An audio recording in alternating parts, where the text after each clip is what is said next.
Drake just hit another milestone, and like always, it sparked a wave of comparisons, debates, and online back and forth that show how deep people still are into the whole Drake versus Kendrick Lamar rivalry, even though both artists seem to have moved on. According to DJ Akademiks, Drake has now racked up over 1 billion streams on 18 different albums on Spotify. That's not just big, it's historic. But of course, as soon as this news dropped, people online started crunching numbers and trying to prove Kendrick Lamar might actually be pulling in more streams per song since he has far fewer songs than Drake. At that point, it's like, who even cares anymore? The numbers will always go back and forth, but the obsession with turning art into a scoreboard is never going to die. Drake and Kendrick both already proved themselves in the game. Kendrick, for one, is on tour and making more money than he ever has in his career. We're talking about doubling his old numbers. And keep in mind, Kendrick was already rich. This tour is just stacking more zeros to the right.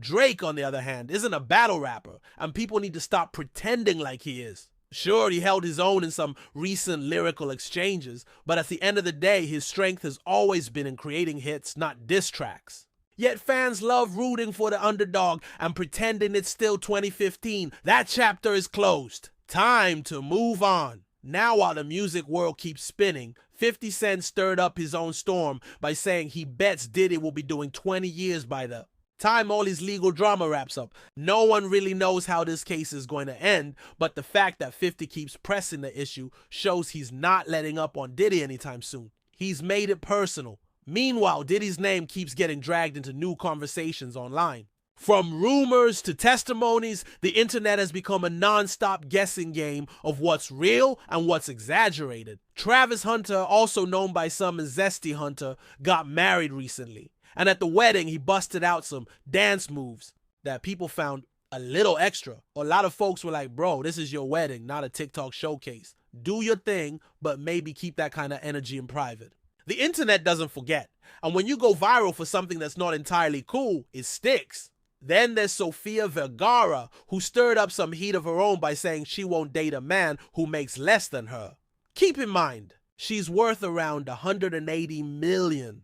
That's serious money, but it also raises the question, how many guys are actually going to check all her boxes? If a man is worth $200 million, is he really going to care about dating someone else with a big bank account? Probably not. Money stops being a factor at that level. It's more about who you vibe with. And while she says it's just her standard, the truth is, those high standards might just leave her single. That might be okay too. Not everyone's meant to settle down again. Angela Simmons is back in the spotlight, and this time, it's not for her relationship, but for how she's moving post-breakup.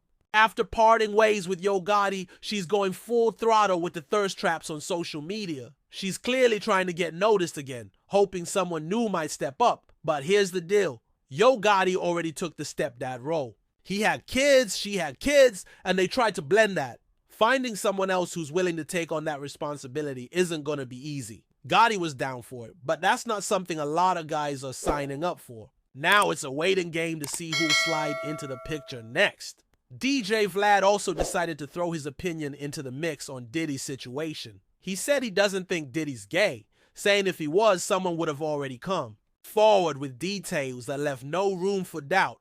He pointed out that in the internet era, secrets don't stay secrets for long, especially something that big, but the conversation got wild fast, especially when it got into who does what to. Who and what counts as gay? Vlad said he heard some wild stories, like Diddy having people rub on his nipples, and even that people were made to go down on him as a power move. That led to a whole cultural back and forth. Akademiks jumped in and said, basically, if there's any kind of bodily fluids involved in a sexual way, yeah, it's gay, no question. Vlad tried to argue that from a different cultural perspective, it might not be viewed the same way, but that didn't land. Akademiks shut it down quickly, saying, if you're Jamaican, there's no debate. You cross that line, that's it. Then there was the call between Reggie Wright and Suge Knight. Apparently, Suge got on the phone from prison and said Big Meech is a rat.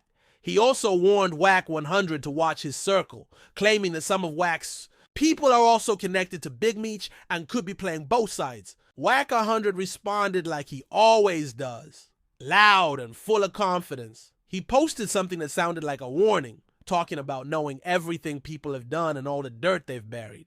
Wack always plays the game like he's got files on everyone, but most of the time it's just smoke. He tries to make people nervous and let them think he's got the receipts. What's crazy is Suge Knight is still trying to run things from behind bars, like he's still got influence on the streets. But come on, he's in there for life. What does it really matter anymore? Wack 100, for his part, says he's just trying to chill, stay home with his woman, and work on his diaper company. Yeah, apparently he's been talking about launching a diaper company for years, but it still hasn't happened. That sounds more like a punchline now than a real business plan. This whole landscape of hip-hop, gossip, and drama never sleeps. Whether it's who's streaming more, who's dating who's exposing secrets, or who's ratting on who, people stay locked in. And the craziest part? Most of these beefs are about pride, not money. Everyone involved is already rich. The battles are about ego, power, and who has the loudest voice. Whether it's Diddy's legal mess, Angela Simmons trying to find love again, or Wack 100 playing the puppet master, it's all entertainment at the end of the day. What keeps people coming back for more is that these stories keep evolving. 1 week it's about album sales. Next week it's about someone's past. Then the next week it's a full-blown war of words online. Add in people like 50 Cent who never miss a chance to throw fuel on the fire, and you've got a non-stop soap opera playing out in real time. It's wild to think that some of the biggest names in music and entertainment are still caught up in things like this, but that's the world we live in. The fans are invested, the blogs are eating it up, and the artists, whether they admit it or not, play along because attention is currency. Whether you're Drake topping the charts, Kendrick raking in cash on tour, or Wack 100 running his mouth on Instagram, staying relevant is everything. Even if it means starting a diaper company no one believes is real. And with Suge Knight still calling shots from a prison phone, it's clear this culture doesn't forget his past. It just keeps rewriting it.